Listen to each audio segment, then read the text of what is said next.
గుండెల్లో గాయమేమో చల్లంగా మానిపోయి మాయ చేసే ఆ మాయే ప్రేమాయే.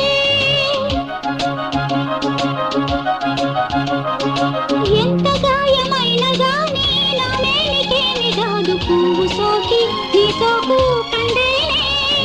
వెలికి రాని వెర్రి ప్రేమ కన్నీటి ధారలోన కరుగుతున్నది.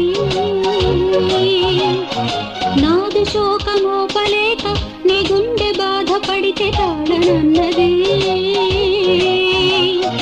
మనుషులెరుగలేరు మామూలు ప్రేమ కాదు అగ్ని కంటే స్వచ్ఛమైనది. మమకారమే ఈ లాలి పాటగా రాసేది హృదయమా. ఉమాదేవిగా శివుని అర్ధభాగమైనాలోన నిలువుమా.